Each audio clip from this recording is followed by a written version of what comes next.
What screams pretending to be upper class? I work at an exotic car rental branch.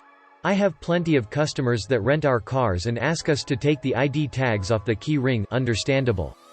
Then I have some that insist they get the same license plate each time and will flip out if I give them the same model as usual but with the plate one digit off. They're trying to make the appearance to whoever that they own the car and get themselves in a trap where they have to keep renting to keep up the illusion. That charade never lasts long. Talking about possessions. Slipping dollar amounts into conversations. Act like you've been there before. Talking down to working class people.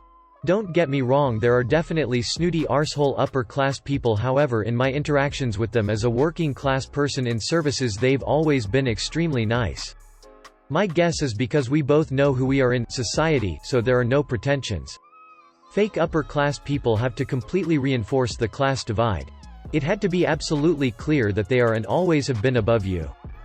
Part of me thinks it's resentment at what they might have used to have been, and the other part thinks it's how they think other upper class people behave.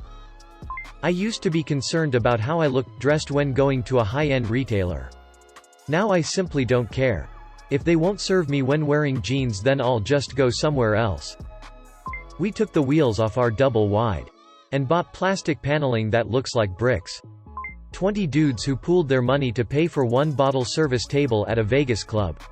Source. Was one of those dudes. Shopping in the curtains aisle of Walmart and openly declaring to me, an employee trying to zone, that we have no taste.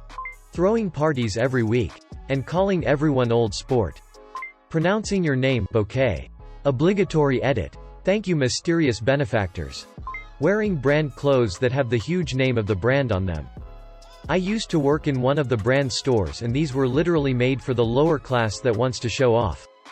More expensive and higher quality items never had this flexing on them. We don't get anything that scream pretending to be upper class in Australia at the moment. Thanks to our mining sector. At the height of the boom. Someone could leave high school, get some tickets, and pretty much walk into a six-figure job on the mines. So the young man driving around in an expensive muscle car while covered in tattoos. Slabs of beer in the back. May not be pretending. But could be a cub, cashed up bogan. Getting married in a big fat wedding by taking out loans. Borrowing from friends. Plus. Getting super expensive rings when you can't afford 1/10 of it. One of my husband's best friends comes from a filthy rich family, think billions. We went to his wedding a few years ago and the social experiment that ensued was beyond fascinating. The guests themselves were a mix of anyone from broke college kids, us, to doctors. To millionaires and billionaires. Some trends definitely emerged amongst the people who were obviously self-conscious about their wealth though. They were frequently dismissive, and sometimes downright rude, to the serving staff. They made sure logos of their belongings were plainly in sight. Your hotel room is literally connected to the reception venue. So I know you didn't need to bring your $1,200 Canada Goose parka to dinner. They also made sure to talk loudly about their expensive plans for the future and highlighting any wealth-related attributes in the process. Oh well. My girlfriend is graduating medical school next year. So we're starting to look at houses. Mostly in the $800K-1 mil range. It was a stark contrast against the people who were comfortable with their social status, wealthy or otherwise, who were all just happy to be there. Having fun. Drinking alcohol and wholly unworried about which stranger they'll never meet again knows how much money they wish they had. And #X200B, edit. Is complaining about how expensive homes are in big cities in Australia a thing? Like. We all know decent housing is expensive in big cities across the globe. Right? We also all know that the vast majority of new college grads cannot afford $1 million home right off the bat. Right? My uncle and his wife are perfect examples. They bought a brand new Mercedes that they can't afford. Live in a house that's too big for them. Bought a caravan in a park where the ground rental is nearly $50K a year. They bought their kids expensive bikes that were never used, and what did they use to pay for all this? If you guessed credit cards, then you are correct. Credit cards and loans from my grandmother which they will never pay back.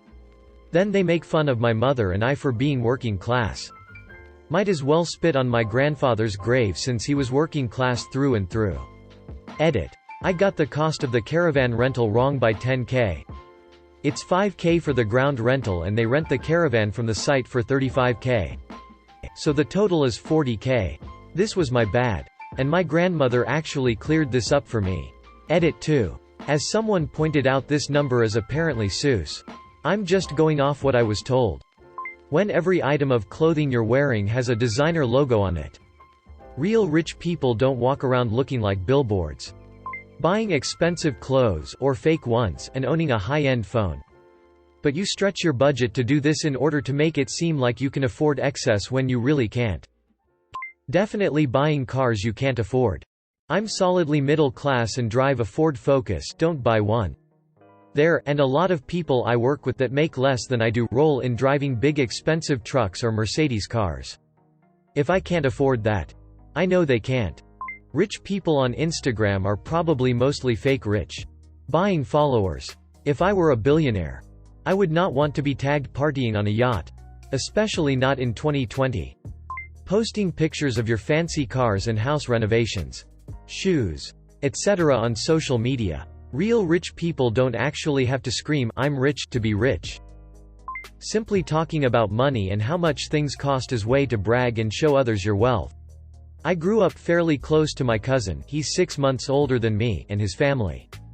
And they are what I consider to be truly wealthy. My uncle was a very well-respected dentist who built his practice up from nothing over a 30-year period. He retired in the last 5 years. My uncle grew up in a dirt-poor farming family and never flaunted his wealth when he became wealthy. He didn't buy a new sports car every year, he still drives the same sports car he bought 15 years ago. He didn't wear flashy designer clothes, he still wears expensive clothes though. And you'd never know he was a millionaire if you passed him in the street. He owns properties all over the province for hunting and net worth reasons. Owns a mansion in the Bahamas on the beach. And takes trips to Europe yearly. You wouldn't know any of those things unless you knew him on a personal level. On the other side of my family I have an uncle that would be considered upper middle class. He always had to have the fanciest toys. The newest models. Etc. and everything is a competition to him. My parents bought a new Cadillac before they retire and of course he had to purchase one as well. Except it had to be better. So he bought a CTSV within a month of my parents so he could be better than my parents. He also has to brag about his traveling. Telling us of the fun he had in Vegas last week.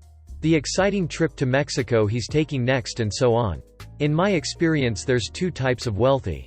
There is the truly wealthy class who are humble people that make smart decisions with their money and don't treat it like a competition. And there is the faux wealthy class who have to try and flaunt their wealth in the face others as a way of keeping score and ensuring that they are perceived as winning. Saw some guys at a stoplight in a convertible 6 Series BMW with the top down blasting music and wearing expensive clothes. I can see his dashboard. Every possible warning light was on.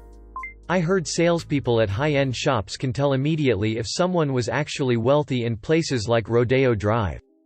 Even if you dress up nicely and walk into a high-end store. They could pick you off as a normie.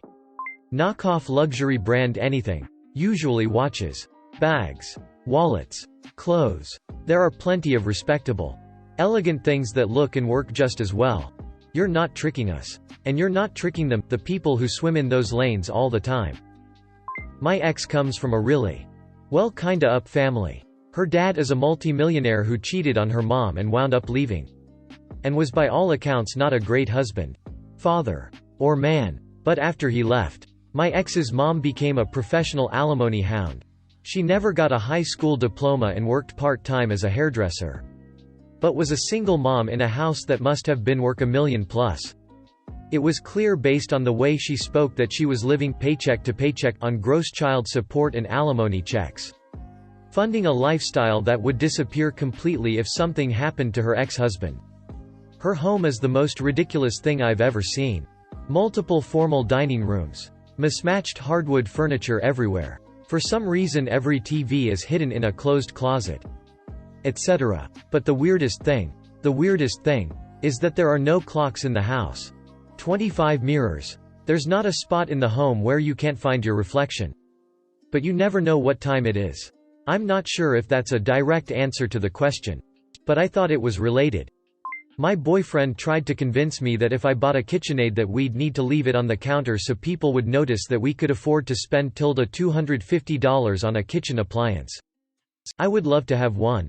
But I don't bake enough to justify it, and if I ever get one it's going to be stored when I'm not using it because I hate clutter on my counters.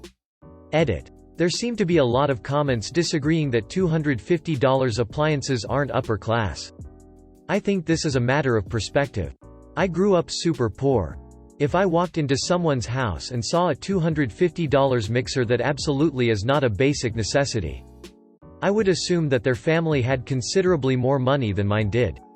Nothing wrong with it. But it's just my observation and opinion. I think it's interesting that people seem to be scoffing at the idea that this appliance isn't even that expensive, that big of a deal. How could it be a status symbol? Having that much extra money in America is a big deal for a lot of families. Edit 2. The boyfriend isn't as materialistic as this post makes him sound, I promise. He grew up poor too. And he thinks it's an art piece that should be displayed. But he also wouldn't buy one just for having it. He'd only buy it if he expected it to be used.